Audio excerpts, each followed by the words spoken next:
Hello students, I hope आपने पिछले सारे चैप्टर्स को अच्छे से रिवाइज किया होगा। तो आज हम इस बुक का लास्ट चैप्टर करेंगे जो कि है chapter number 12, light. From class 7th, we know that light is an electromagnetic radiation. It is a natural agent that makes the things visible. तो हमने पढ़ा था बच्चों, जो लाइट होती है वो एक इलेक्ट्रोमैग्नेटिक रेडिएशन होती है और एक ये नेचुरल एजेंट होता है जो कि हमें देखने के लिए जो हमें थिंग्स को दिखाता है। अब यहाँ पे लेट्स गेट स्टार्टेड आता है बच्चों, आप इसे खुद से ट्राई करना। अब फर्स्ट टॉपिक आता है बच्चों लाइट। लाइट एक इलेक्ट्रोमैग्नेटिक रेडिएशन है जिसकी वेवलेंथ की रेंज 390 से 740 नैनोमीटर तक होती है। जो लाइट होती है वो हमें देखने के लिए इनेबल करती है। अब आता है बच्चों रिफ्लेक्शन। रिफ्लेक्शन एक प्रोसेस है जिसमें जो लाइट रेज होती है वो एक स्मूथ शाइनी सरफेस पे फॉल करके रिफ्लेक्ट बैक हो जाती है। इस प्रोसेस को हम क्या कहते हैं? रिफ्लेक्शन कहते हैं। जो रे ऑफ लाइट सरफेस पे फॉल कर रही होती है उसे हम बोलते हैं इंसिडेंट रे, और जो रे ऑफ लाइट रिफ्लेक्ट कर रही होती है, लाइक बाउंस बैक जो कर रही होती है, उसे हम बोलते हैं रिफ्लेक्टेड रे।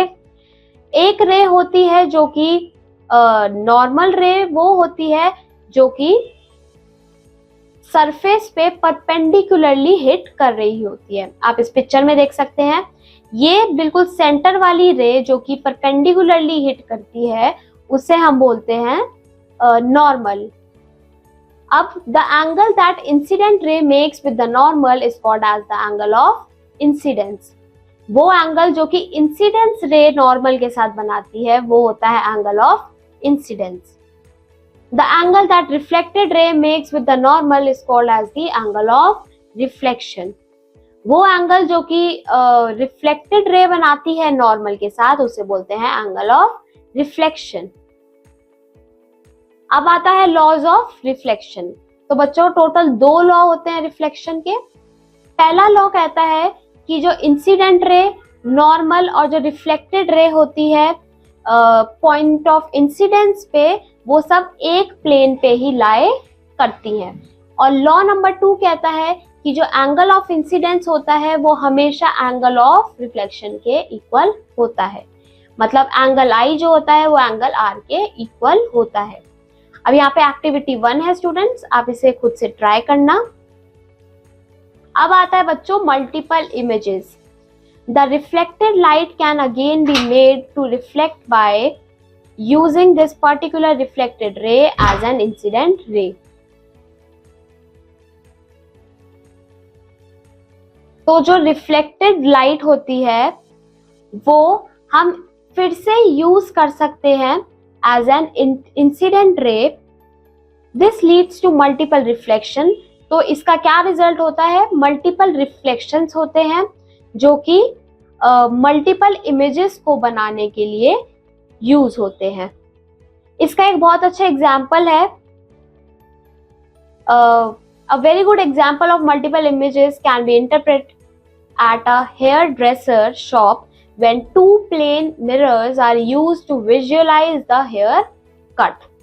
तो इसका एक बहुत अच्छा एग्जाम्पल आप हेयर ड्रेसर शॉप पे भी देख सकते हैं, जिसमें जो शॉप होता है, जो हेयर ड्रेसर होता है वो 2 प्लेन मिरर्स का यूज करता है हेयर कट को विजुअलाइज कराने के लिए। आप इस पिक्चर में देख सकते हैं।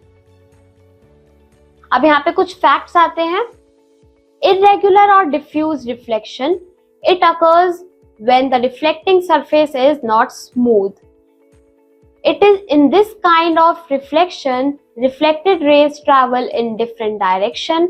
Examples of rough surface includes cardboard, human skin, etc. तो irregular और diffuse reflection कब होती है? जब जो reflecting surface होती है वो smooth नहीं होती है। इस रिफ्लेक्शन में क्या होता है? जो रिफ्लेक्टेड रेज होती है वो डिफरेंट डायरेक्शन में ट्रैवल कर जाती है। इसका एक एग्जाम्पल हो गया जैसे कि कार्डबोर्ड, ह्यूमन की स्किन, एटसेट्रा। आप इस इमेज में देख सकते हैं। इरेगुलर डिफ्यूज रिफ्लेक्शन कुछ इस टाइप की होती है। नेक्स्ट आते हैं regular reflection. It occurs when the reflecting surface is smooth जब रिफ्लेक्टिंग सरफेस स्मूथ होता है तो जो रिफ्लेक्शन होती है और जो रिफ्लेक्टेड रेज होती है वो पैरेलल प्रोड्यूस होती है एक दूसरे के। इसका एक बहुत अच्छा एग्जांपल है जैसे glass surface, polish surface etcetera. अब आता है बच्चों कलाइडोस्कोप। कलाइडोस्कोप जो था वो 1817 में इन्वेंट हुआ था by Scottish inventor sir David Brewster. जो वर्ड कलाइडोस्कोप था वो एक जर्मन फ्रेज से निकला था जिसका मतलब होता है टू सी द ब्यूटीफुल। तो कलाइडोस्कोप क्या होता है बच्चों, ये एक लॉन्ग सिलेंड्रिकल ट्यूब होती है जिसमें मिरर्स होते हैं containing loose colored objects such as beads, pebbles, bits of colored glasses। इसमें क्या होता है, beads होते हैं, pebbles होते हैं, एक bits of colored glasses होते हैं। A kaleidoscope operates on the principle of multiple reflection। तो बच्चों जो kaleidoscope होता है वो multiple reflection के प्रोसेस पे काम करता है।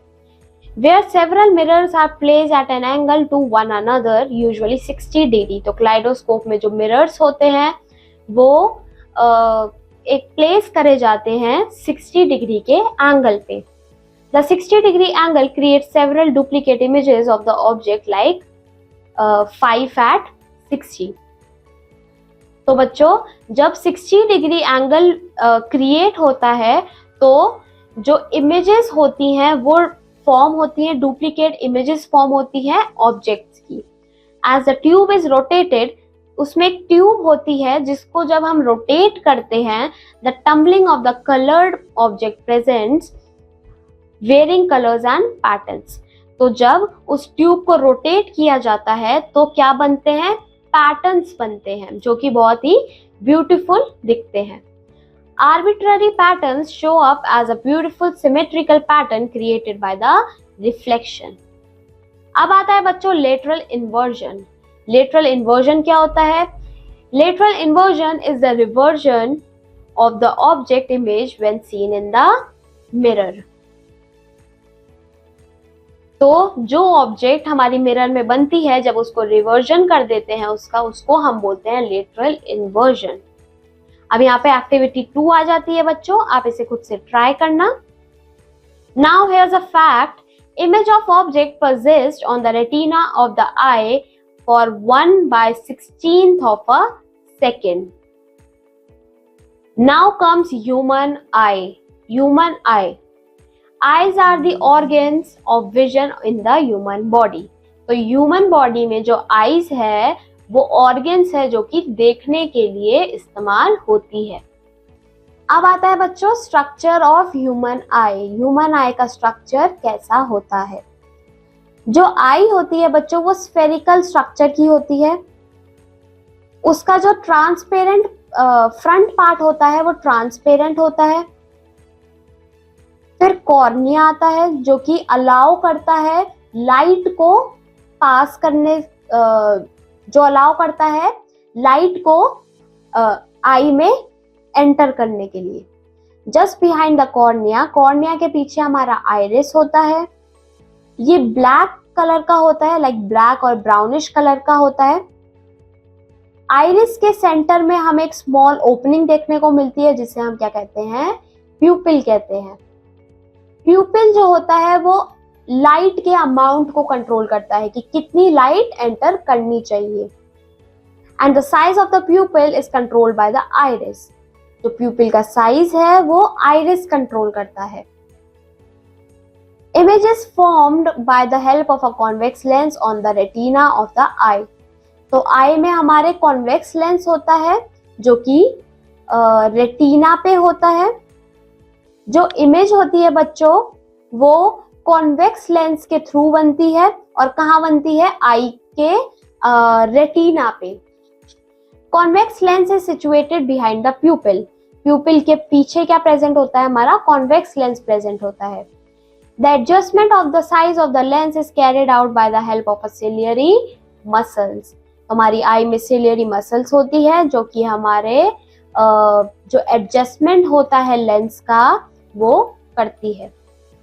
When the image is formed on the retina, its constituting nerve cells passes the message on the brain via optic nerves. तो जब हमारी इमेज बच्चों रेटिना पे बन जाती है तो इसका जो नर्व सेल्स होते हैं वो मैसेज लेके किसके पास जाते हैं, ऑप्टिक ब्रेन के पास जाते हैं ऑप्टिक नर्व्स के थ्रू। रेटिना के पास दो टाइप के फोटो रिसेप्टर होते हैं जिनको हम बोलते हैं रॉड्स और cons. Rods are responsible for night vision, whereas cones function best in relatively bright light. Cones are responsible for color vision. तो जो rods होते हैं स्टूडेंट्स वो नाइट विजन के लिए रिस्पॉन्सिबल होते हैं और जो कोन्स होते हैं वो कलर विजन के लिए रिस्पॉन्सिबल होते हैं। जो ऑप्टिक नर्व होता है वो क्या करता है, वो ट्रांसमिट करता है विजुअल इंफॉर्मेशन को रेटिना से ब्रेन के पास। आप इस इमेज में देख सकते हो बच्चों, ये पूरा आई का एक स्ट्रक्चर है। अब आता है बच्चों vision defects. The minimum distance at which an object can be distinctively seen by a human eye is known as the least distance और डिस्टेंट विजन, LDDV। तो वो मिनिमम डिस्टेंस जिसपे एक ह्यूमन आई देख सकती है एक ऑब्जेक्ट को, उसे हम क्या बोलते हैं, least distance of distinct vision. और जो मैक्सिमम डिस्टेंस एक ह्यूमन आई देख सकती है वो क्या होती है, infinity. If any one of the following is faulty the vision defects occurs. तो अगर किसी की भी आई में इन दोनों में से किसी में कोई फॉल्ट हो तो वो क्या अकर करती है, विजन डिफेक्ट अकर करती है। तो ये बेसिकली दो टाइप के होते हैं। पहला आता है शॉर्ट साइटेडनेस जिसको हम मायोपिया भी कहते हैं, और दूसरा होता है फार साइटेडनेस जिसको हम हाइपरमेट्रोपिया भी कहते हैं। जो मायोपिया होता है वो अकर होता है जब एक पर्सन दूर का नहीं देख पाता। In this type of defect image is formed in the front of the retina। तो इस डिफेक्ट में क्या होता है, जो इमेज होती है बच्चों वो रेटिना के फ्रंट में फॉर्म होती है। दूसरा टाइप होता है बच्चों फार साइटेडनेस, इसको हम हाइपरमेट्रोपिया भी बोलते हैं। इसमें क्या होता है, जो पर्सन होता है वो जो पास की चीजें होती है उसको नहीं देख पाता। इस डिफेक्ट में जो इमेज होती है वो रेटिना के बियॉन्ड बनती है। अब आता है care of the eyes. Eyes की हमें कैसे केयर करनी चाहिए। First is wash your eyes frequently with clean water. साफ पानी से हमें अपनी आईज को धोते रहना चाहिए। Looking directly towards a powerful light source can damage the eyes. अगर कोई भी पावरफुल लाइट ऑफ सोर्स, अगर कहीं से भी बहुत पावरफुल लाइट आ रही है, अगर हम उसे डायरेक्टली देखेंगे तो हमारी जो आईज है वो डैमेज हो सकती है। अगर हम अपनी आईज को एक्सेसिव रब करें तो हमारी आईज में एलर्जी कॉज कर सकती है। Fourth, vitamin A deficiency can effect the eye vision. अगर आई बॉडी में विटामिन ए की कमी हो तो आई विजन में इफेक्ट आ सकता है।